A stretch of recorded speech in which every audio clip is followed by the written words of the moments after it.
questions. I'm just going to talk about doing this journey and what we learned, and I'll also play you some examples of what we have. We brought 2, 4, 6, 8, 10, 12 direct-to-disc albums, and we said that we will only play direct-to-disc today, nothing but direct-to-disc. Why direct-to-disc? Ever since I started collecting albums, I found that some direct-to-disc albums gave me the best sound. This was the days, this is before digital was invented, right?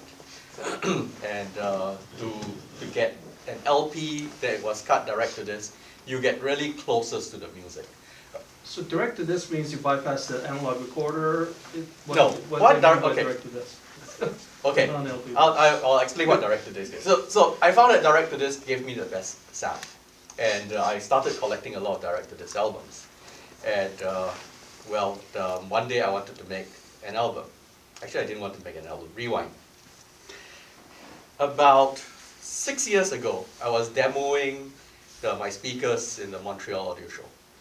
And I had bought an album. At that time, it was rather new, and Bisson blew mine. Because I was showing in Montreal, I thought, oh, I'll hunt for a good local French-Canadian album, and I found this, loved it, and I was demoing it over 3 days.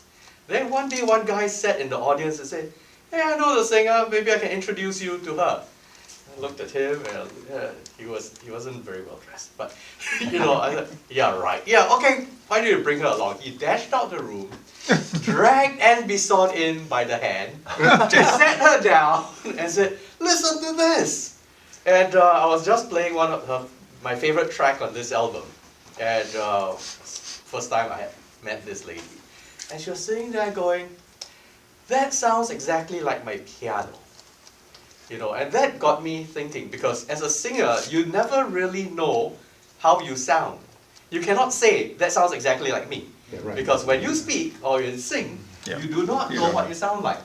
So that sounded to me like an honest opinion that the system sounded like what she thought it would sound. So I took a big risk. I invited her to stand in front of the system and sing along with her music. And it sounded exactly the same. So she sounded like what she had recorded on there. And that was the beginning of a great friendship. Because she's an independent songwriter and musician. She goes around audio shows to sell and promote her albums. And because she does, she goes to the audio show. She's got nowhere to demo and sell her stuff. I invite her into my rooms. She sings along with her album. It shows off, number one, how good the recording is, and number two, how accurate the system is. And she sells albums. I don't sell many speakers, but she sells albums. So she sells albums. We became friends, and we did it at almost every show for about 3 years in the US and in Canada. We kind of met, and we did this together. Then 3 years ago, I was at the Newport show, and one of my distributors turned up. My distributor from Thailand was at the show. And, "Hey, Woody, what are you doing here?" He said, "Oh, I'm mastering a new album, a Thai language album." And he goes, "Bernie Grundman's mastering it for me." I said, "Oh, I'd love to meet Bernie." And he said, "Yeah, we are mastering in 2 days. Why don't you just come along?" So, and he didn't have a car, so I drove him through LA traffic. Those of you who've driven in LA, we drove from Newport to Hollywood. Took us like 2.5 hours, yeah, right. Just to get from Newport Beach to Hollywood to Bernie Grundman's studio. And along the way, he was warning me. Bernie is very famous, and a lot of people say that he's a grumpy old man, and don't speak unless he speaks to you. And I just want to observe, because I have always loved what Bernie did. A lot of the albums, my favorite albums, the best sound, were mastered by Bernie Grundman. So this was like going to the temple. This is like going to the shrine, right? Meeting God, meeting Zeus himself. And so we went there, and Bernie was the perfect host. He was telling stories, he was making jokes, we just had a wonderful time together. And what my friend Wuti told me was that, here's a secret. When Bernie is in a good mood, what he does sounds a lot better than if he does it in a bad mood. And it's true. You know, design, development, a painter, an artist, if an artist is not in a great mood, if a musician is not in a great mood, he's going to play a lousy set. And I didn't realize this. But since Bernie was in such a great mood, I was telling him a story. The first album ever made live direct to disc in Bernie Grundman's studio. And yeah, good luck finding this. they only made 1,000 copies of this. But here's a story I told Bernie, and this is a true story. Okay, one of the reasons why I was so worried when I invited Anne to stand in front of my system and sing was because I know a lot of musicians, a lot of singers, they sound nothing like their album. The recording studio, the recording engineer has done so much processing to their voice, maybe auto-tune or whatever to put them in tune, that they sound nothing like their album at all. And one of my favorite singers, she's a classmate of my sister's, I've met her many times, I've heard her voice, is Jacinta. You know, it's famous among audiophiles. But she sounds nothing like the albums. They did a wonderful job recording her for all her albums. All her albums are wonderful, but she doesn't sound live like she sounds on the album. 15 years, 16, 17 years ago now, Jacinta had a concert in Singapore. And she played with the Bill Cunliffe Trio. He's a pianist. I brought then my date to the concert. The sound was so horrible. The two of us left at intermission. But at intermission, there was one lone guy sitting there trying to sell Bill Cunliffe live at Bernie's. So I looked at her, looked at my date and said, look, I've got a nice sound system at home. Let's buy this album, go home and listen to it. Nice. She stayed, we played the entire album, she loved the system, she loved music. First time she's ever heard a high-end sound system. We continued playing music through the night, she stayed, and now she's my wife. So that's where an audiophile finds a girlfriend. And I told Bernie that. And I told him I wanted him to do another live at Bernie's.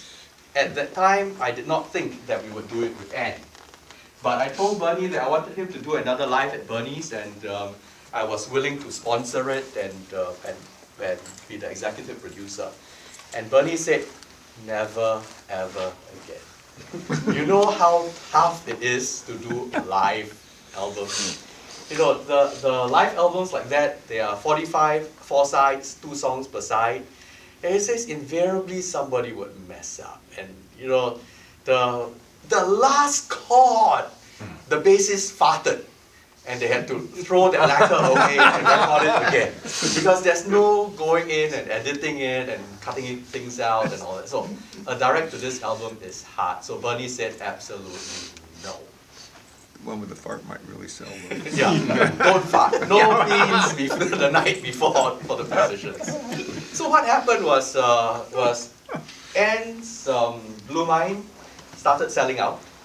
And she wanted to do a repress. So I told her, Anne, let's not just do a repress. I love the album, but I think it can be improved if it gets remastered by somebody great like Bernie Grundman. You know, and she said, I don't have the money for it, I did this and that. And I said, I'll fund it. I'll pay for the mastering by Bernie.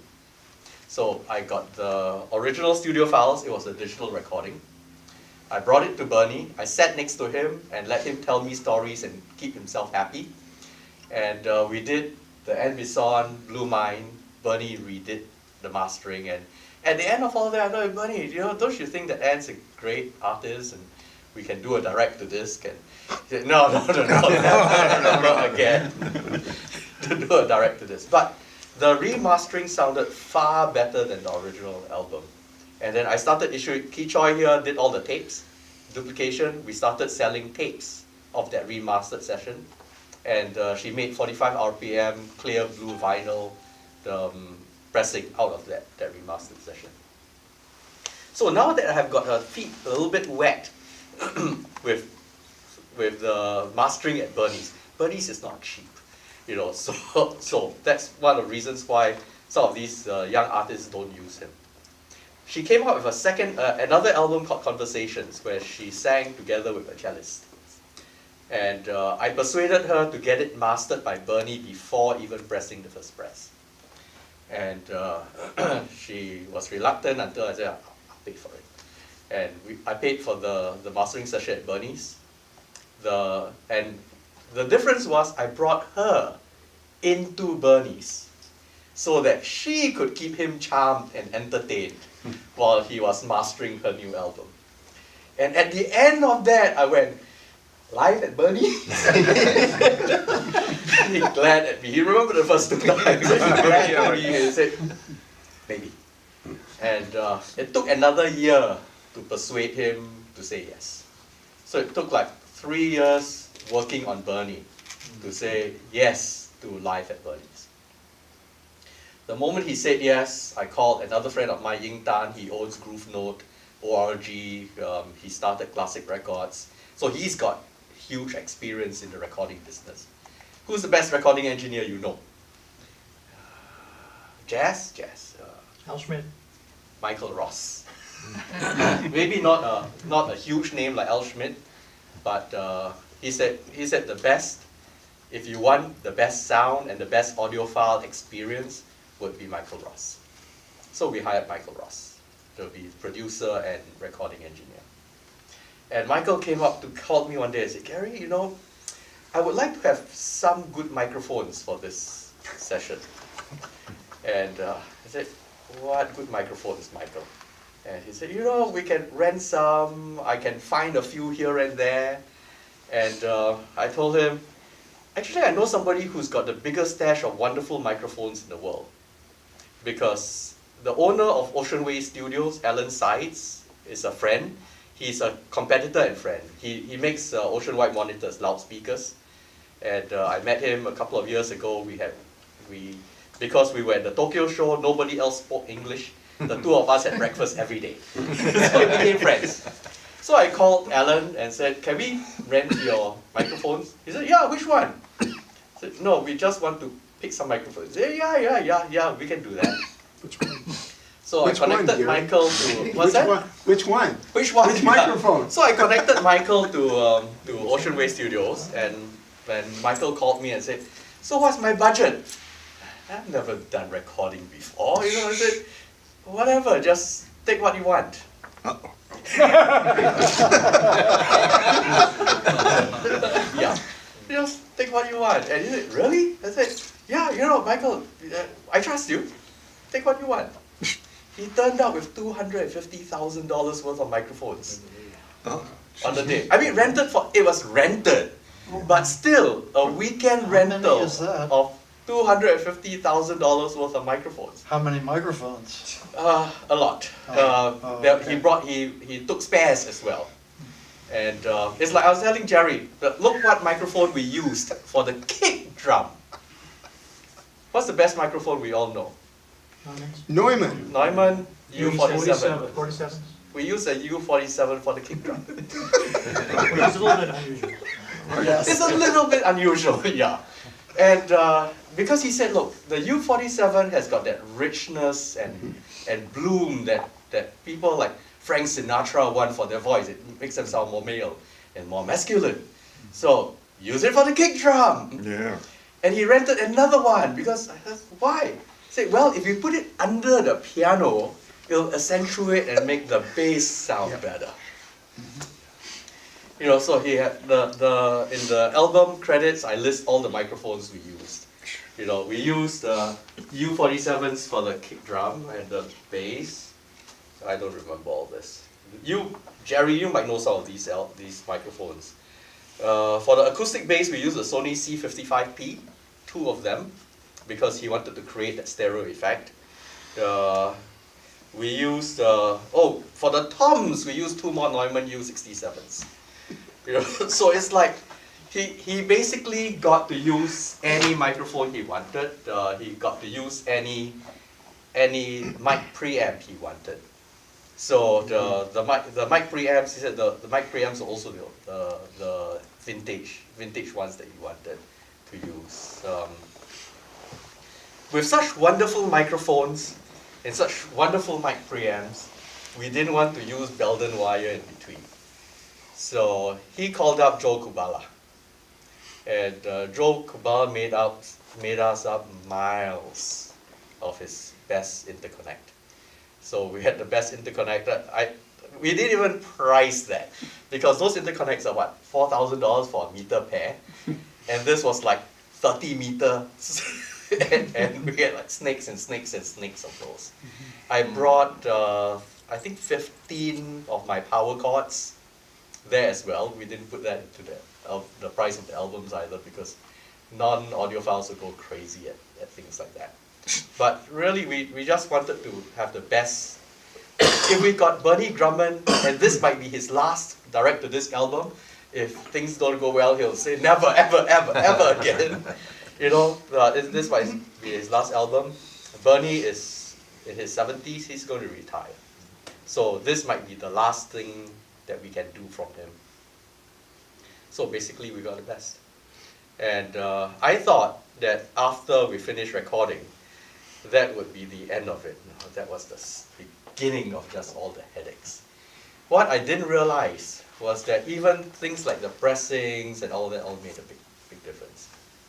The good thing we did was that when we did the direct-to-disc session, a lot of the old albums that I loved, you know, we should play some of those later after the break. A lot of these old albums that we love, you cannot buy them anymore.